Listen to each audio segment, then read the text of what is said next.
প্রদান করুন। দান হলো দলিল। বিচারের মাঠে যদি আপনি বলেন আমি জান্নাতে যাব, ফেরেশতাগণ যদি বলেন কেন, তখন আপনি বলবেন আমার কাছে দলিল আছে, এই জমি আমার প্রমাণ, এই যে দলিল, এই বাড়ি আমার প্রমাণ, এই যে দলিল। বিচারের মাঠে আপনি বলবেন আমি জান্নাত পাবো, ফেরেশতা যদি বলেন কেন, তাহলে আপনি বলবেন এই যে আমার কাছে দলিল আছে, সাদকাত বুরহান, দান হলো দলিল। তাই তো রাসূল সাল্লাল্লাহু আলাইহি ওয়াসাল্লাম বলেছেন সকল লোককে দান করতে হবে। তখন সাহাবীগণ বললেন যদি না পারে, তখন আল্লাহ রাসূল বললেন ও মানুষের বাড়িতে কাজ করবে, সারাদিন কাজ করে যা পেয়েছে তার কিছু অংশ দান করবে, কিছু অংশ খাবে। তখন সাহাবী বললেন যদি না পারে তাহলে অসহায় মানুষের সহযোগিতা করবে, যদি না পারে তাহলে নিজেকে পাপ থেকে ঠেকিয়ে রাখবে, এটাই হলো দান। দেখেন কিভাবে সিরিয়াল চলে গেল। রাসূল সাল্লাল্লাহু আলাইহি সাল্লাম যা বললেন তাতে ভ্যান চালককে দান করতে হবে, রিক্সা চালককে দান করতে হবে, তার যতটুকু সম্ভব।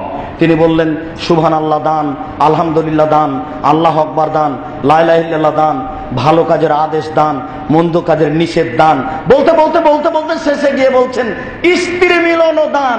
যেমন এই কথা বলা তেমন সাহাবীগণ বলছেন আল্লাহ রাসূল বলেন কি, ইয়াতি আহাদুনা শাওয়াতাহু ফায়ালাউ আজরুন, আমাদের কোন ব্যক্তি তার প্রবৃত্তিকে মিটানোর জন্য স্ত্রীর কাছে যায়, সেটা আবার নেকি?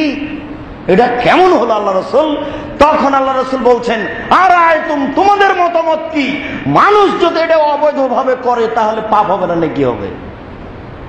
তখন সাহাবীগণ বললেন তা তো পাপ হবে, যদি অবৈধভাবে করে তাহলে এটা জেনা হয়ে গেল। তখন আল্লাহ রাসূল বললেন যদি অবৈধভাবে পাপ হয় তাহলে বৈধভাবে নেকি হবে না কেন? মানুষকে দানের নেকি দেওয়ার জন্য আল্লাহ রাসূল কত নিচে চলে আসলেন। আর দানের কথা বলতে বলতে আল্লাহ রাসূল কাজের লোকের কাছে চলে গেলেন। কাজের লোককে দান করতে হবে। অতএব দান আল্লাহকে সন্তুষ্ট করার একটা বিশাল মাধ্যম। সম্মানিত মসজিদের মুসল্লি, বিষয়টি ভাবুন। আল্লাহ তুমি আমাদের প্রতি বিশেষ রহমত নাযিল করো, আল্লাহুম্মা আমিন। আমরা যেন সত্য সত্যই রমজানকে মূল্যায়ন করতে পারি, তুমি এই তৌফিক দান করো। তুমি আমাদেরকে রমজান পর্যন্ত অন্তত হায়াত দান করো। তুমি আমাদেরকে তোমার রাসূলের নীতি অনুযায়ী রমজান পালন করার তৌফিক দান করো। এই দাবি